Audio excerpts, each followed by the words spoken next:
God's blessings to everyone. This is a DGHradio.com news and information news update for the Caribbean, and I'm reporter SGD reporting the news for Monday, October 13th, 2025, covering the latest developments from across the Caribbean. Regional diplomacy leads our newscast.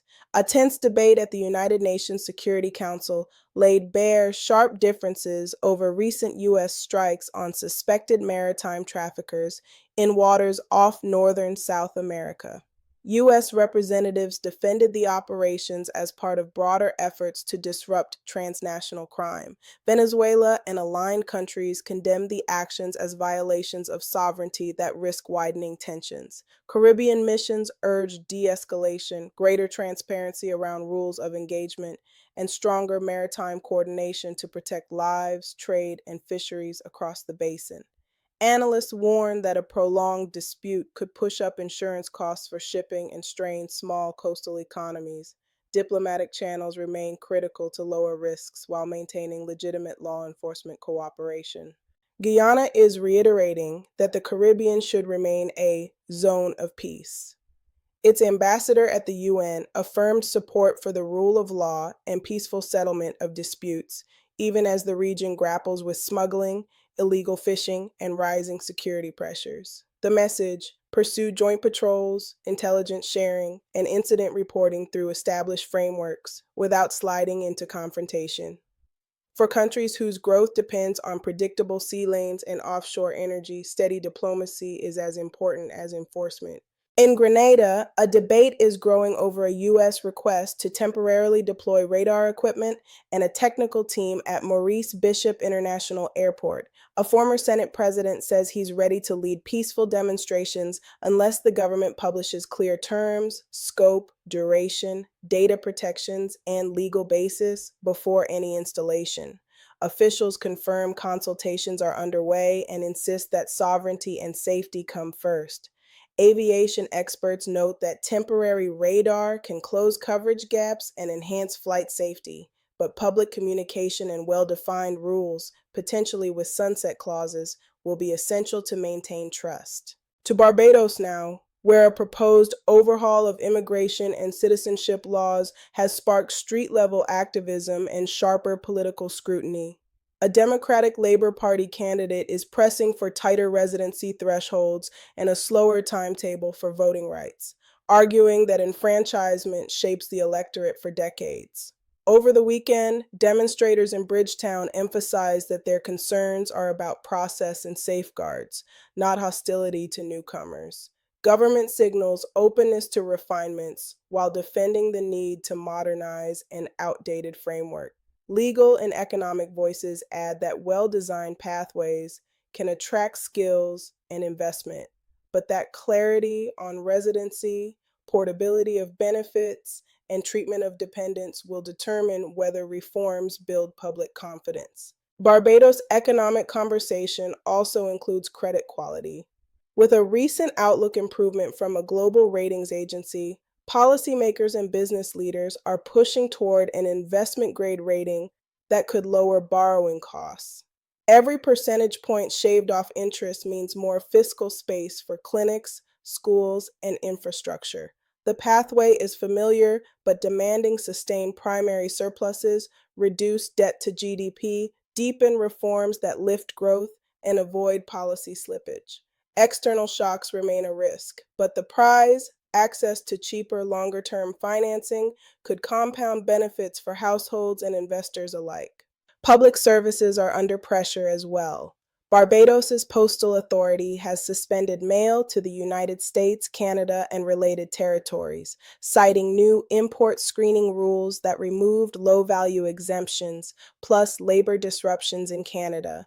The pause affects packages, merchandise letters, and expedited options. Customers can still use express couriers for documents and certain goods, and refunds are being issued for held items. Authorities say they're working with international partners to navigate compliance and routing hurdles. For small exporters, artisans, and families relying on care packages, timely updates and practical alternatives will be key while solutions are developed. In Jamaica, a string of community-focused developments. First, health officials in Kingston are urging donors who provide hot meals to people living on the streets to tighten food handling practices after reports of spoilage. The guidance is straightforward.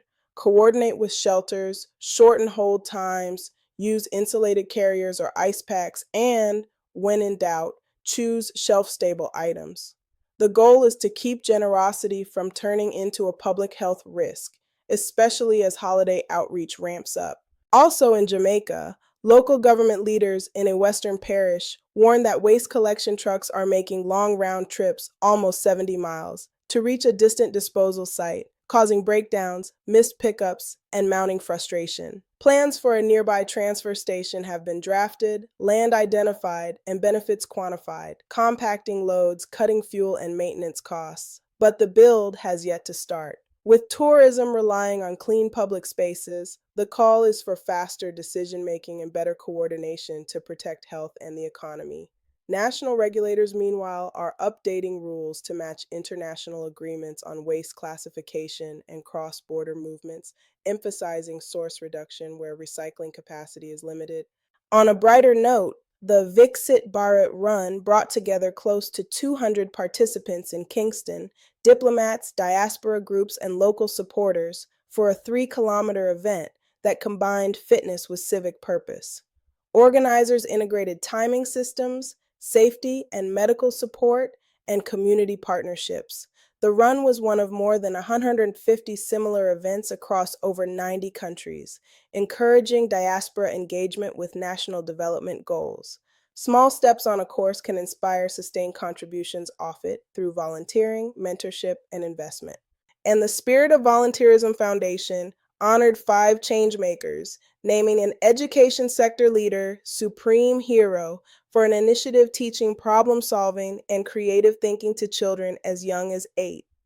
Other finalists showcased how grassroots action moves the needle, repairing unsafe roads, mentoring young entrepreneurs, and building mobile micro-business units to support school vendors. Months of training in leadership and business planning, paired with seed funding, aim to make these efforts sustainable. Recognition is meaningful, but the deeper impact will come from follow-through and replicable models that lift more communities. Turning to weather preparedness, a flash flood watch remains a timely reminder across parts of Jamaica as deep moisture and local sea breeze interactions spark slow-moving thunderstorms.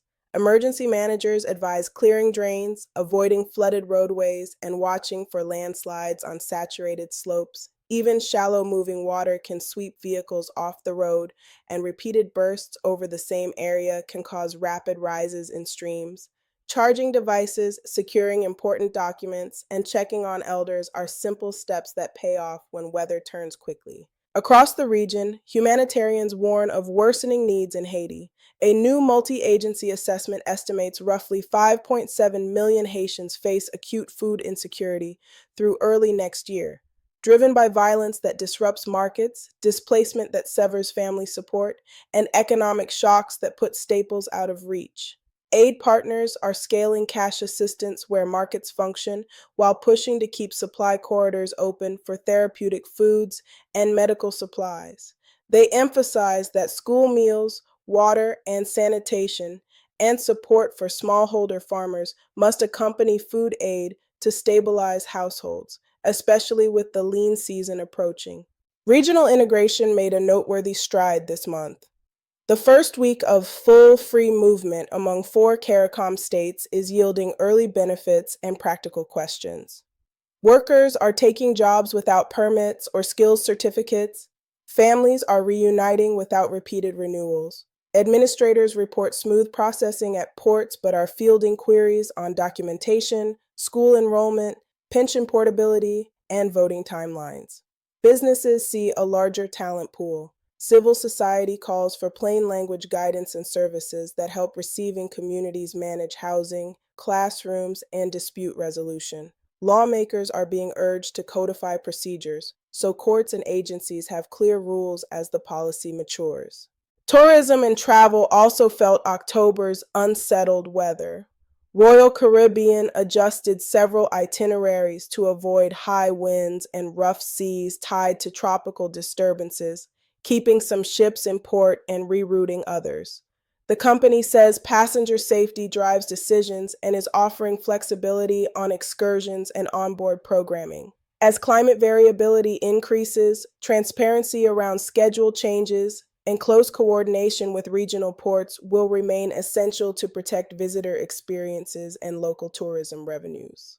Sports closes us out in Barbados. Wildy claimed back-to-back titles in the 50 over Super Cup, defending 227 for 9 to dismiss Gladiola for 176. A teenage spinner starred with a 5-wicket haul, while all-round contributions, anchored by a lower-order half-century, sealed the win.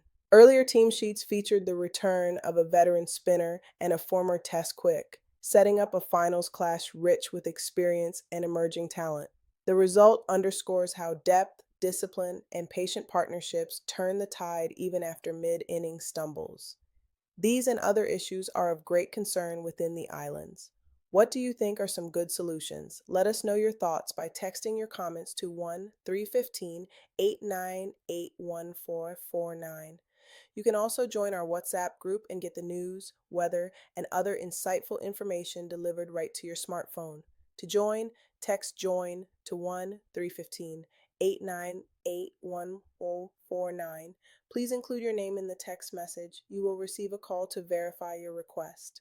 I'm your reporter, SGD, signing off for DGHradio.com. Remember, SGD and DGH, together we source, gather, and deliver daily global headlines because on DGHradio.com, the news never sleeps. Ciao.